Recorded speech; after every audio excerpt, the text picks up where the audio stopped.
خیابان خروشاوا هستا و دیندو خیابان خروشاوا هستا و دیندو صدم دستولاش پیکر و رمزی هستم دژی کویلتی خیابان سنگر خیابان سنگر شری خیت فنگو سری پل اندش شری خیت فنگو سری پل اندش بازار چکونش و دیلم بازار و شکونش و دیلم خیابان چه سخت و چه بردین دل بود خیابان چه سخت و چه بردین دل بود صدن پس چماوا صدن پس چماوا صدن پس چماوا صدن پس چماوا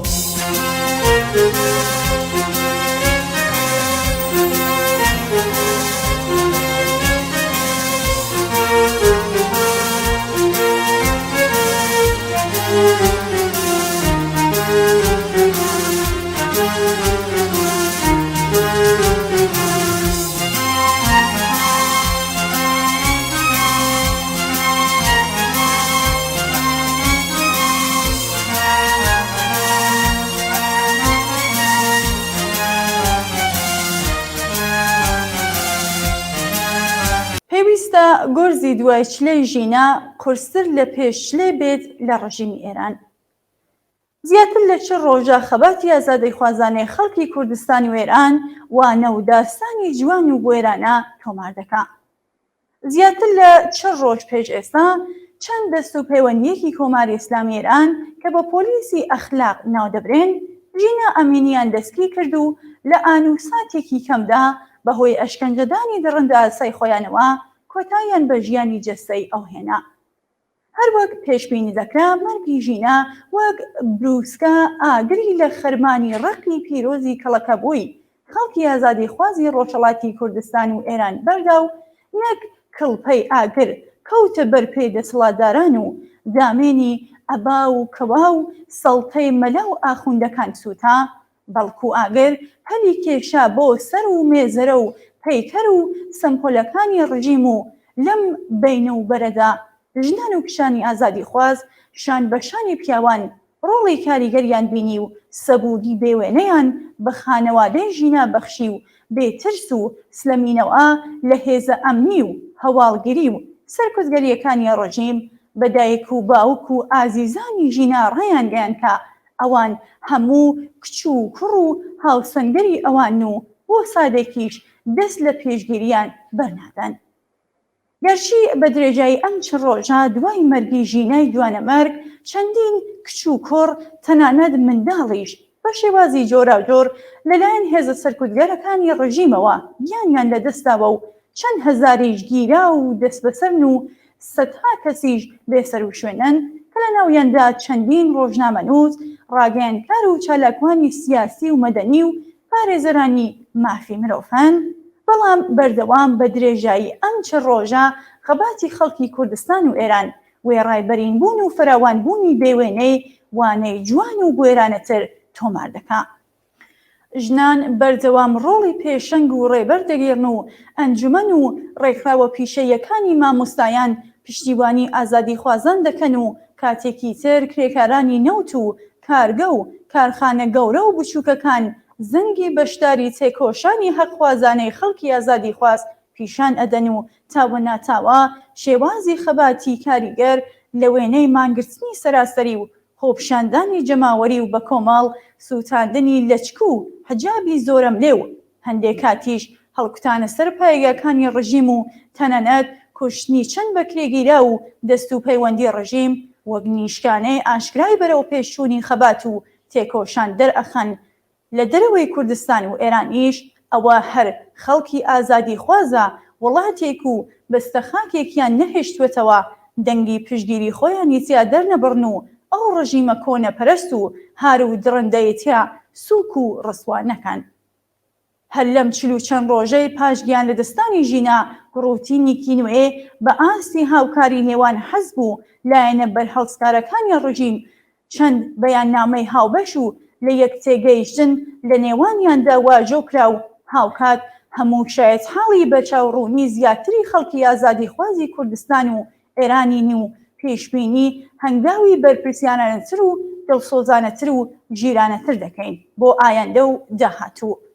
خۆشبەختانە قسە و گفتگو لەوە دەکرێت چ بکرێت باشە بۆ ئەوەی چیتر خەباتی خەڵکی ئازادیخواز و بەشمەینەت بە خەسار نەچێ و ڕێگری بکرێ لە هەر هەوڵ و چالاکیەکە داخوازی خەبات و تێکۆشان بەلا ڕێزا ببرێ و ستەمکارانی کۆن و نوێ بەناو سیمای جۆرا و جۆرەوە بۆ جارێکی تر درێژە بە تەمەنی دەسەڵاتدارەتیان بن.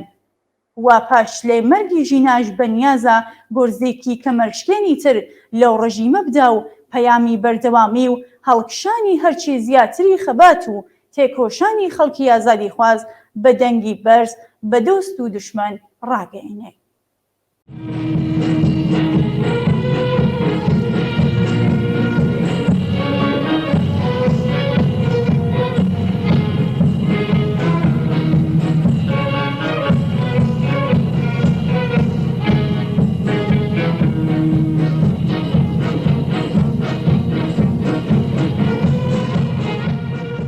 سڵاوێک لە هەڤاڵانی سەرشەقام. ئەم جمهوری ئیسلامی یەک کابوسێکە یان بە کوردی شەوەیەکە لەسەر سینجی ئێمە چۆچی نەحسی داوکتاوە. ئەوا بۆ نزیکەی 40 ساڵ دەچێ ئەم کابوسە ئەم شەوەیە هەر بە زەبری شەلاق و گولە و شمشێر ئەم ئێرانەی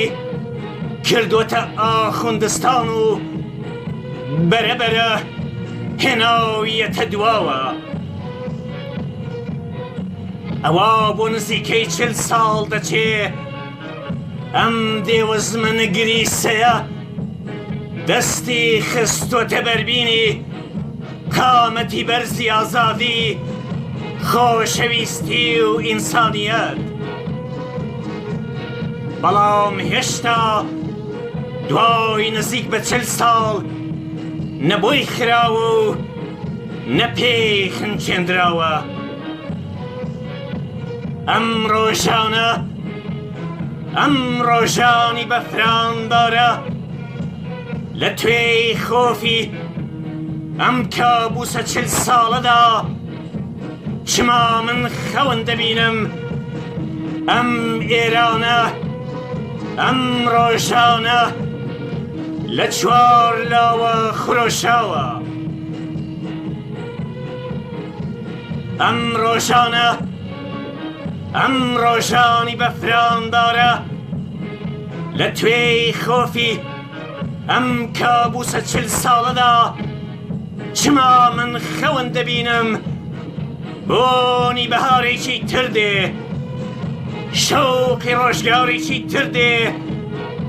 دەنجی گفتارێکی تر دێ، سۆزی هاوارێکی تر دێ، خوڕەی ڕووبارێکی تر دێ.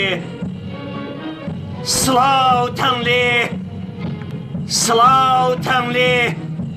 هەڤاڵەکانی سەرشەقام، سڵاوتان لێ تیش باڵەکانی سەرشەقام. ئەم ڕۆژانە ئەم ڕۆژانی بەفراندارە لە توێی خۆفی ئەم کابوسە 40 ساڵەدا چما من خەون دەبینم ئەم ئێرانە ئەم ڕۆژانە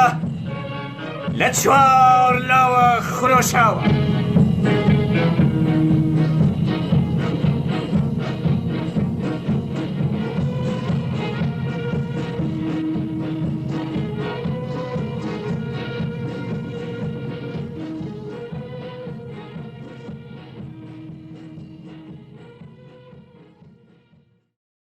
بەڵێ خۆشەویستان ئەوەیە کە پێشکەشتان کرا بابەتێک بوو لەژێر ناوی پێویستە گۆرزی دوای چلەی ژینە قورستر لە پێش چلێ بێت لە ڕژیمی ئێران. هیوادارین جێگای سەرنجتان بێت.